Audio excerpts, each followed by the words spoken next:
चिर सजग आंखें उन्नीदी, आज कैसा व्यस्त बाना, जाग तुझको दूर जाना, जाग तुझको दूर जाना।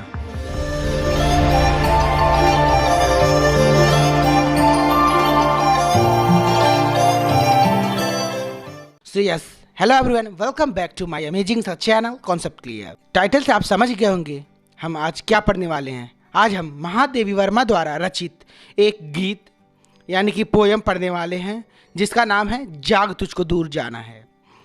तो सॉरी, ये वीडियो थोड़ा लेट है, हम इसी तरह जल्दी वीडियो अपलोड करते रहेंगे। सो आइए इस चैप्टर को बहुत ही आसान शब्दों में हम समझते हैं। सो बेसिकली इस चैप्टर में कवित्री महादेवी वर्मा हमें ये बताना चाह रही हैं कि हमें अपने जीवन पथ पे निरंतर बढ़ते रहना चाहिए। मतलब हमें अपने गोल्स की तरफ फोकस करना चाहिए और हमें आगे बढ़ना चाहिए। हमें कभी हार नहीं मानना चाहिए, हमें कभी अपना आत्मविश्वास नहीं खोना चाहिए। तो चलिए पोयम शुरू करते हैं। चिर सजग आंखें उन्नीदी, आज कैसा व्यस्त बाना, जाग तुझको दूर जाना। अचल हिमगिरी के हृदय में आज चाहे कंपन हो ले, या प्रलय के आंसुओं में मौन अलसित व्यम रोले। आज पी आलोक को डोले तिमिर की घोर छाया, आज या विद्युत शिखाओं में निठुर तूफान बोले। पर तुझे है नाश पथ पर चिन्ह अपने छोड़ आना, जाग तुझको दूर जाना। चलिए कुछ डिफ़िकल्ट वर्ड्स के मीनिंग जान लेते हैं। हिमगिरी मतलब होता है हिमालय, व्योम मतलब होता है आकाश, तिमिर मतलब होता है अंधकार, आलोक मतलब होता है प्रकाश, और अलसित मतलब आलस से भरा हुआ, लेजी पर्सन। तो चलिए इसका एक्सप्लेनेशन देखते हैं। महादेवी वर्मा पथिक से कहती हैं कि मतलब जो अपने रास्ते में बढ़ता रहता है उससे कहती हैं कि आज तेरी आंखें आलस से क्यों भरी है, तू तो सदा जागने वाला था, सचेत रहता था। आज तेरी वेशभूषा क्यों बिगड़ी हुई है, मतलब तेरा कपड़ा अस्त व्यस्त क्यों हुआ है। अभी तो तेरा लक्ष्य बहुत दूर है, तुझे अभी बहुत लंबी यात्रा तय करनी है, अभी से तुम्हारा ये क्या हाल हो गया है। महादेवी वर्मा कहती हैं कि चाहे तुम्हें कितनी भी बाधाओं का सामना क्यों ना करना पड़े, पर तुम्हें हिलना नहीं है अपने रास्ते से। अपने रास्ते पर निरंतर आगे बढ़ते रहना है। चाहे अडिग रहने वाला हिमालय पर्वत भी डोल उठे, चाहे शांत रहने वाला आकाश प्रलय लाए, मतलब बारिश हो, फिर भी तुम्हें नहीं रुकना है। चाहे प्रकाश को पूरा अंधकार डस ले, मतलब निगल ले, प्रकाश लेस मात्र भी ना बचे, मतलब पूरा प्रकाश कहीं रह ही ना जाए, अंधकार रह जाए।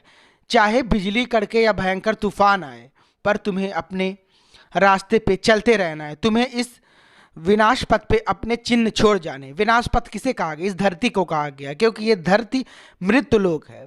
तो जो इस पे आया है तो इस पे मरेगा, उसका विनाश एक दिन होगा। तो इस विनाश पथ पे अपने चिन्ह छोड़ जाओ। फिर महादेवी वर्मा कहती हैं कि हे पथिक, तुझे अपनी आलस को दूर करना होगा, क्योंकि अभी तेरा लक्ष्य बहुत दूर है, तुझे उसे प्राप्त करना है, तुझे बहुत दूर जाना है। जाग, तुझे बहुत दूर जाना है। इस पूरे पैरा में महादेवी वर्मा यही कह रही हैं कि तुझे कई कठिनाइयों का सामना करना पड़ेगा। तेरे रास्ते में बहुत बाधाएं आएंगी, जैसे सबके रास्ते में कुछ ना कुछ बाधाएं आती हैं। अपना लक्ष्य आपको प्राप्त करना है तो आपको निरंतर मेहनत करना पड़ेगा, पढ़ना पड़ेगा, ना कि मोबाइल पे रील्स चलाना पड़ेगा। तो बेसिकली महादेवी वर्मा मोटिवेट कर रही हैं कि जागिए, आपको दूर जाना। तो चलिए नेक्स्ट पैराग्राफ की तरफ चलते हैं। बांध लेंगे क्या तुझे यह मोम के बंधन सजीले, पंथ की बाधा बनेंगे तितलियों के पर रंगीले। विश्व का क्रदन भुला देगी मधुप की मधुर गुनगुन, क्या डुबा देंगे तुझे यह फूल के दल ओस गीले। तू न अपनी छाह को अपने लिए कारा बनाना, जाग तुझको दूर जाना। इसमें क्रंदन का मतलब होता है रोना, मधुप मतलब होता है भौरा, पर मतलब होता है पंख। कवित्री इसमें कहती हैं कि क्या आपको सांसारिक बंधन आकर्षित कर लेंगे, परंतु ये मोम की भांति हैं जो अत्यंत कोमल तथा बलहीन होते हैं। कवित्री कहती हैं कि आपके संबंधी जो भी हैं, क्या आपको वो रोक लेंगे आपके आगे पथ पे जाने से, क्योंकि ये बंधन मोम के होते हैं। मोम जिस तरह होता है ना, पिघल जाता है, ये बंधन उसी तरह होते हैं। फिर महादेवी वर्मा कहती हैं कि हे पथिक, तुम्हें इन बंधनों को तोड़कर अपने लक्ष्य की ओर अनावर्त बढ़ना है। मतलब इन बंधनों में तुम्हें नहीं फंसना है, दुनियादारी में नहीं रहना है, तुम्हें अपने लक्ष्य की ओर ध्यान केंद्रित करना है और आगे बढ़ना है। फिर महादेवी वर्मा कहती हैं कि क्या तुझे तितलियों के रंगीन पंखों की तरह इस दुनिया का सौंदर्य मग्न ना कर लेगा? तू इस दुनिया के सौंदर्य में खो ना जाएगा तितलियों के रंगीन पंखों की तरह? फिर महादेवी वर्मा कहती हैं कि तुम्हें भंवरों की तरह, जिस तरह मीठे बुनबुनाते हैं भंवरे, उनके तरह लोग बहुत मिल जाएंगे। उनकी मीठी मीठी बातों में भ्रमित नहीं होना है। तुझे ताजे गीले और सुंदर फूलों की तरह सुंदर आंखों से आंसू देख के द्रवित नहीं होना है। अर्थात तुम्हारे सामने कई लोग मिलेंगे जो तुम्हें तुम्हारे रास्ते से भटकाने की कोशिश करेंगे, अपने मोह माया में जकड़ने की कोशिश करेंगे, लेकिन तुम्हें उनके आंसुओं को देख के भी नहीं पिघलना है। अपने मोह माया त्याग के अपने लक्ष्य की तरफ अपना ध्यान केंद्रित करना है। अगर तुम अपने लक्ष्य की तरफ अपना पूरा ध्यान केंद्रित करोगे तो तुम्हें अज्ञात प्रियतम के पास पहुंचने का मार्ग मिल जाएगा। मीन्स जहां आप पहुंचना चाहते हैं, जिसके पास, वहां पहुंच जाएंगे। और कहीं ऐसा ना हो कि तू अपनी छाया से भ्रमित हो जाए। तुझे जागना होगा क्योंकि तुझे बहुत दूर जाना है। महादेवी वर्मा कहती है कि कहीं ऐसा ना हो कि आप छाया से ही अपने भ्रमित ना हो जाएं, इधर उधर इस सांसारिक मोह माया में भटक ना जाएं। अभी तो आपको बहुत दूर जाना है, इसलिए ये मोह के बंधन आपको नहीं रोक सकते। आपको अपने लक्ष्य की तरफ अपना ध्यान केंद्रित करना है। वज्र का उर एक छोटे अश्रुकण में धो गलाया, देख इसे जीवन सुधा दो घूंट मदिरा मांग लाया। सो गई आंधी मलय की बात का उपधान ले क्या, विश्व का अभिशाप क्या चिरनीद बनकर पास आया। अमरता सुध चाहता क्यों मृत्यु को उर में बसाना, जाग तुझको दूर जाना। तो वज्र मतलब होता है कठोर, मलय मतलब होता है चंदन, अश्रुकण मतलब होता है आंसुओं की धारा, वात मतलब होता है हवा, अभिशाप मतलब होता है लांछन। तो चलिए इस पैरा का मतलब जानते हैं। इस पैराग्राफ में महादेवी वर्मा कहती हैं कि हे पथी, तू अपने अज्ञात प्रीतम की ओर बढ़ता रहे, अर्थात तू अपने लक्ष्य की ओर बढ़ता रहे। तुम्हारा कठोर हृदय किसी के आंसुओं से कैसे पिघल गया, धो के कैसे किसी के आंसुओं ने तुम्हारा कठोर हृदय पिघला दिया है। तू अपना अमृत जैसा जीवन किसी के दो घूंट के मदिरा के लिए उसे क्यों समर्पित कर दिया है, अर्थात अपना इतना अच्छा जीवन दूसरों के लिए क्यों समर्पित कर दिया है, मोह माया में क्यों फंसा है। आज क्या तू चंदन की हवा का सहारा लेके सो गया है? क्या पूरे दुनिया का अभिशाप तेरे पास नींद बन के आया है? तू तो अमरता का पुत्र है, तू तो भगवान का अंश है, भगवान का अंश है तो अमरता का पुत्र है, तू तो अमर है। तुझे किसका भय? तू मृत्यु की ओर क्यों बढ़ रहा है? तू मृत्यु से इतना क्यों डर रहा है? तू तो अमरता का पुत्र है, अर्थात परमात्मा का अंश है, इसी कारण तू अमर है। तो तुम मृत्यु की ओर क्यों बढ़ रहे हो?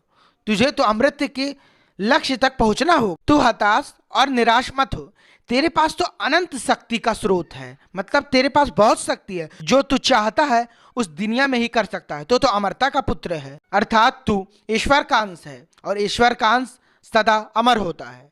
तुझे अपने प्रियतम तक पहुंचना होगा, अपने लक्ष्य को प्राप्त करना होगा। जागो, अभी तुमको बहुत दूर। आइए नेक्स्ट पंक्ति देखते हैं। कह न ठंडी सांस में अब भूल वह जलती कहानी, आग हो उर तो तभी दृग में सजेगा आज पानी। हार भी तेरी बनेगी माननी जय की पताका, राख क्षणिक पतंग की है अमर दीप की निशानी। है तुझे अंगार सैया पर मृदुल कलियां बिछाना, जाग तुझको दूर जाना। दृंग मतलब होता है आंख, पताका मतलब होता है ध्वज, मृदुल मतलब होता है कोमल, मानिनी मतलब होता है मान करने वाली स्त्री। तो आइए इसका मतलब देखते हैं इस पैरा का। कवित्री कहती हैं कि अपनी ठंडी सांसें भर के अपने दुखों को किसी और को मत बताना, अपने दुखों को अपने हृदय में रखना। अपने दुखों को अगर किसी को आप बताएंगे तो वो आपका मजाक उड़ाएगा, इसीलिए आप कमज़ोर हो जाएंगे। इसीलिए लेखिका कहती है कि अपने दुखों को किसी और को मत सुनाएं। और लेखिका कहती है कि अपने उन दुखों को आप स्मरण भी मत कीजिए, अर्थात अपने उस दुखों को याद भी ना करिए और ना तो किसी को बताइए, और आप निरंतर अपने लक्ष्य की ओर बढ़ते जाइए। फिर लेखिका कहती है कि जब तेरे दिल में तेरे प्रियतम से मिलने की आग होगी तभी तेरे आंखों में आंसू सजेगा, शोभा होगा, तेरी आंखों की शोभा आंसू तभी बढ़ाएगा। और तेरे उन आंसुओं को देख के तेरे प्रियतम का दिल पिघलेगा। तुझे उन विरह की अग्नि में जल के आगे बढ़ना, अर्थात साधना करना कोई कष्ट नहीं है, कोई दुख नहीं है, बल्कि अपने प्रियतम के पास तुम आगे बढ़ते जाओगे, अपने लक्ष्य के करीब जाते जाओगे। फिर महादेवी वर्मा कहती हैं कि यदि इस पे चल के तू हार भी जाए तो निराश मत होना, क्योंकि ये ऐसा रास्ता है जिस पे चल के हार भी जीत का समान प्रतीत होती है। अर्थात आप हार जाएंगे फिर भी आपको जीत के समान लगेगा। फिर लेखिका उदाहरण देती हैं कि जिस प्रकार एक पतंगा एक दीप के सामने जल के अपने अस्तित्व को भस्म कर देता है, परंतु उसका राख अमर हो जाता है।